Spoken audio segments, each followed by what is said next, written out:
و من همواره از همه، از مسئولین جمهوری اسلامی، از کسانی که باشون مناظره میکنم، از اصولگراها، از اصلاح طلبها، از نظامیا، از سپاهیا، از همه میگم آقا جون، این رسالتی که شما برای خودتون قائل شدین جمهوری اسلامی که ما باید اسرائیل نابود بکنیم، این مأموریت رو، این وظیفه رو، این رسالت رو کی به جمهوری اسلامی داده؟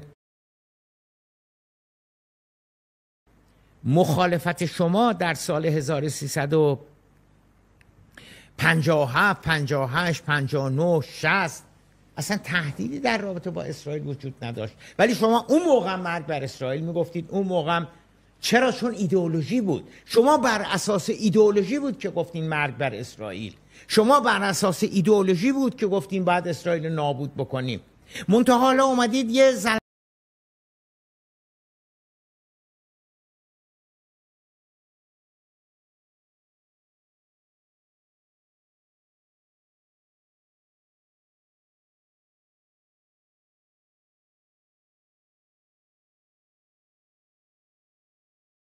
Je mentionne quelques faits historiques sans rentrer dans le détail de la révolution iranienne. Il faut juste indiquer que dans un entretien avec Mike Wallace, le journaliste de la chaîne américaine CBS, en 1976, Mike Wallace précise que Shah pense que Carter ne comprend pas pleinement le rôle de l'Iran dans la défense des intérêts américains au Moyen-Orient. Au Moyen-Orient, le Shah est engagé à assurer la sécurité de l'État d'Israël, mais il insiste sur le fait que les Israéliens doivent rendre les terres arabes qu'ils ont conquises en 1967. Et cette interview est le point de basculement, le commencement de la fin du régime de Shah, et en regardant l'occupation de l'Israël aujourd'hui, Shah avec son ami ne pouvait pas rester au pouvoir. Le changement de régime dirigé par Khomeini s'est produit en France. En France, il y avait des organisations telles que CRIF et Renouveau Juif qui soutenaient activement Israël après la guerre de 6 jours de 1967 par des manifestations et en supervisant les engagements de la politique étrangère française au Moyen-Orient. Il faut juste rappeler que la France compte la plus grande population juive d'Europe et la 3e au monde après Israël et les États-Unis. Dans cette population, une partie participait dans les manifestations et rassemblements dès la guerre de 6 jours de 1967. Une grande partie de la société israélienne est composée des Français aussi. Le CRIF a été reconnu comme un lobby pour la défense de la politique d'Israël par d'autres organisations de défense des Juifs. Le CRIF devient aujourd'hui, et depuis Sarkozy, plus influent dans la politique française. Qui vient rendre hommage à Khomeini à Paris? Jean-Paul Sartre et Simone de Beauvoir. Qui était en contact avec Khomeini et Sader Qutbzadeh, le sioniste Bernard Kouchner, qui travaillait au Croix-Rouge à l'époque et qui critiquait le régime de Shah pour le traitement inhumain des opposants. En 79, vous étiez un jeune homme, vous êtes encore un jeune homme, vous étiez allé voir l'Ayatollah Khomeini à Neuf-le-Château, avec Gonzague. Avec Sadek Gonzague. Pour cet homme. Non, j'avais trouvé, bon enfin, petit souvenir personnel, je l'avais trouvé méchant. Ah bon? Enfin, je l'avais trouvé méchant. Pas comme les intellectuels de gauche de l'époque. Non, mais attendez, il y avait de quoi. Avec tout le respect que je vous dois, nous étions influencés surtout par la SAVAK, par le fait que les arrestations arbitraires, que les droits de l'homme violés nous impressionnaient. Je suis d'accord pour les gens qui regardent pour dire que c'était bien pire après. Ouais. Et puis je vous dis au passage, on était à Neuf-le-Château avec Sadek Gonzadeh Et qui a assassiné Sadek Ghozadeh? L'ayatollah Donc, la Khomeini SAVAK, lui-même. c'était la police secrète, la répression de la police secrète du régime du Shah d'Iran. Et donc, c'était vraiment une lutte en faveur des droits de l'homme qui nous a entraînés beaucoup trop loin, ça c'est vrai. Une erreur. Et Une puis, erreur fatale. il y a eu Enfin, écoutez, on verra il y a eu bien. une dérive où on Comment savait dire qu'on une pouvait... erreur Non, oui. c'est une question que je vous posais. Oui, mais enfin, c'est un peu rapide, comme a été quand même votre raccourci. Vous n'aviez pas le temps, mais on peut pas dire les uns ont raison, les autres ont Oui, mais tort c'est pas ce qu'on a aussi dit. rapidement. Ouais. Nous n'étions pas contents et nous avons été non seulement très déçus, mais horriblement ulcérés par le fait que les ayatollahs prennent le pouvoir. Bernard en Roman, Iran. alors, Mais où est Bernard Kouchner aujourd'hui pour aller interroger ce régime? Dès le départ, on constate une influence judéo-sioniste dans la République islamique. Malgré les disputes apparentes entre la République islamique et Israël, depuis le début, la République islamique a fourni les intérêts d'Israël. Par exemple, l'Iran entre en guerre avec l'Irak, un ennemi de l'Israël, avec le discours provocateur de Khomeini quelques mois avant la guerre qui encourageait les Irakiens à se révolter contre Saddam. این جرثومه فساد را از بین ببرید. خدا به شما تأیید میکند اگر چنانچه قیام کنید و این شخص را از بین ببرید و یکی را خودتون به جای او بگذارید. ما هم کمک شما هستیم در این که از خود شما از ملت شما یک نفر اداره کند حکومت عراق را. En France, lors des élections de 1981, des associations qui défendaient Israël comme renouveau juif demandaient à la communauté juive de voter contre Giscard d'Estaing afin d'empêcher l'Irak de se doter de la bombe nucléaire. Israël aidait militairement l'Iran dans la guerre contre l'Irak. Selon l'article de Quentin Lenormand, l'Israël et le premier ministre israélien Menachem Begin ont même fourni 135 millions de dollars d'aide militaire à l'Iran dans une opération appelée Coquillage au début de cette guerre.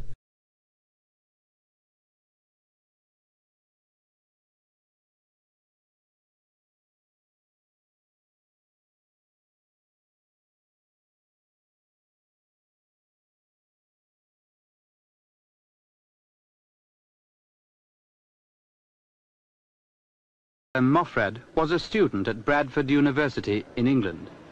Who was actually making the decisions about tactics and opposition to the regime, whether it was killing, whether it was sabotage or whatever? Who was basically dictating the pattern of tactics? Well, we were primarily against the regime. But to answer your question, as to who guided us for our tactic, it was, as far as I know, it was after a sitting that we had in Germany, and there were some Arab extremists who later on we found that they had links with Habash and some other Palestinian extremist group. In fact, it was after this sitting with these people that we decided, after a lot of conversation with them, that the tactic from now on should be a sabotage, assassination, in simple word, urban guerrilla warfare. But whenever these decisions were taken at various meetings, the point that I'm trying to get at is that it was non-Iranians basically who were taking these decisions? Well, because non-Iranian were much more involved and much more politically minded than we were, naturally whatever they told, we accepted it because we looked upon them as people who know better than we do. So whatever they said in the respect of the tactics of the movement, we accepted it as a good experience. And who was, as far as you know, and you were involved with carrying money from Britain to Iran, who was providing the finance for the guerrilla terrorist activities inside Iran? Well, First, we thought that it was money that the Iranian people had collected, our friends, Arab students, Palestinian students, Greek students, etc., had collected. But later on, when I got back to London and I got to know more these people, I found out that the money came either from the Habashis movement or from Libya. Morfad was arrested while delivering funds from the sources he named to an Iranian terrorist group. He got 3 years. In England, he was a principal officer of an Iranian students' organization which now claims he was tortured and murdered in Iran.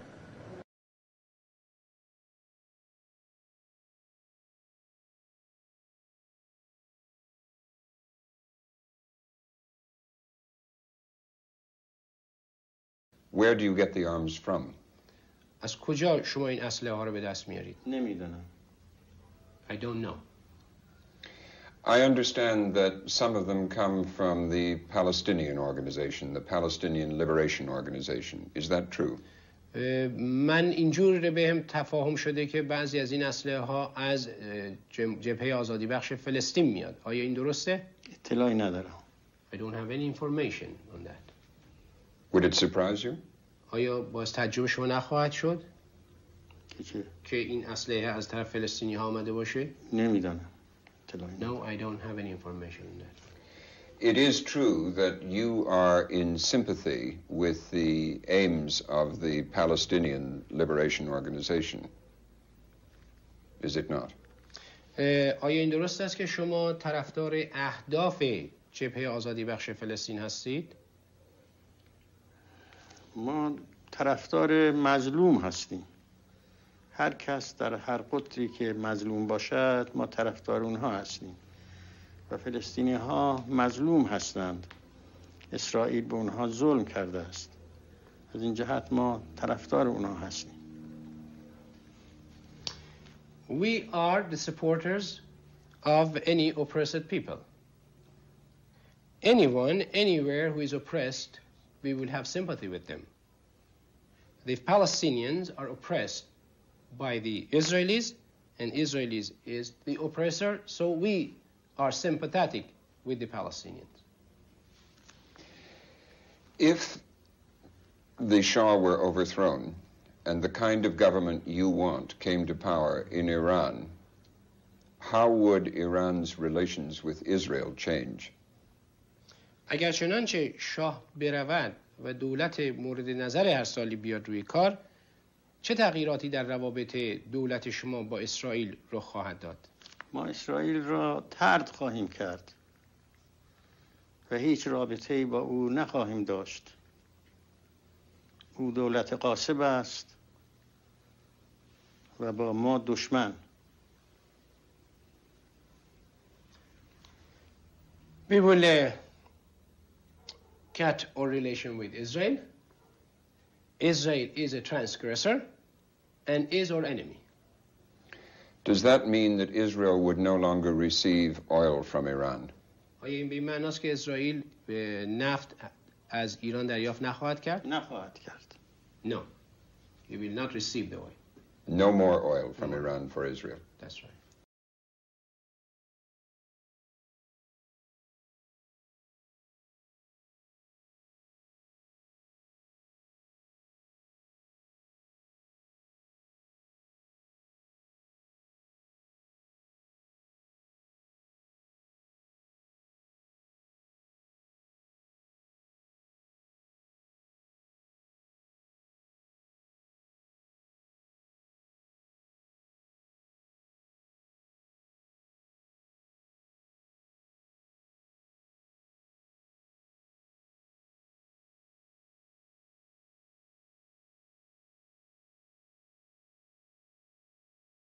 En 79, vous étiez un jeune homme, vous êtes encore un jeune homme, et vous étiez allé voir l'Ayatollah Khomeini à Neuf-le-Château, avec Gonzague. Avec Sadek Gonzague. Pour cet homme. Non, j'avais trouvé, bon enfin, petit souvenir personnel, je l'avais trouvé méchant. Ah bon? Enfin, je l'avais trouvé méchant. Pas comme les intellectuels de gauche de l'époque. Non, mais attendez, il y avait de quoi. Avec tout le respect que je vous dois, nous étions influencés surtout par la SAVAK, par le fait que les arrestations arbitraires, que les droits de l'homme violés nous impressionnaient. Je suis d'accord pour les gens qui nous regardent pour dire que ça a été bien pire après. Ouais. Et puis je vous dis au passage, on était à Naufle-le-Château avec Sadek Ghozadeh. Et qui a assassiné Sadek Ghozadeh? L'ayatollah Khomeini lui-même. La police secrète, la répression de la police secrète du régime du Shah d'Iran. Et donc c'était vraiment une lutte en faveur des droits de l'homme qui nous a entraînés beaucoup trop loin, ça c'est vrai.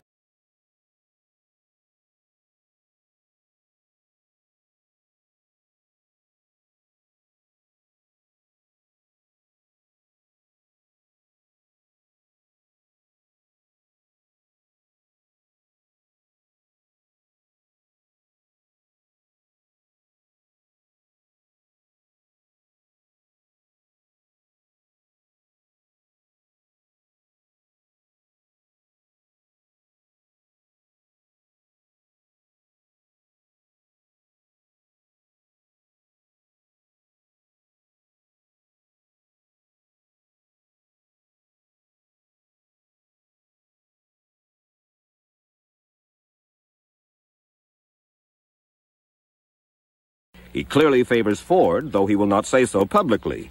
He thinks Carter fails to fully comprehend Iran's role in the defense of American interests. On the Middle East, the Shah is committed to a secure state of Israel, but he insists the Israelis must give back the Arab lands they conquered in 1967, and he believes the Jewish lobby in the United States helps breed Israeli intransigence on that matter. You think the Jewish lobby in the United States is too powerful for the interests of Israel? I think so. Sometimes they are disserving the interests of Israel because they're pushing around too many people. How do you mean pushing around? Well, pressuring. They have many means at their disposal. They are putting up pressure on many, many people. Why, if this is true, why would the President of the United States pay attention to that lobby? They are strong. Strong in what sense? They are controlling many things. Controlling what? Newspapers, medias, Your Majesty. Banks, finances, and I'm going to stop there. Well, now wait just a second. The Shah of Iran, 1976. Did you notice how nervous he was? On CBS News, he was nervous because of what he was saying. What happened to the Shah of Iran? 1979, he was removed. The revolution. What happens when you challenge the regime? They have a revolution. That's what we've been talking about. You go up against the system, you have a revolution. So Iran had a revolution. They had the revolution because of that interview on CBS News. They made a decision. He's got to go. He challenged us. You cannot criticize the Zionist beast. You can't do it. That was the Shah of Iran. Where's he at today? Dead. He's dead. And he lost power in less than 3 years after that interview. Yes. And now they're shutting down free speech in America.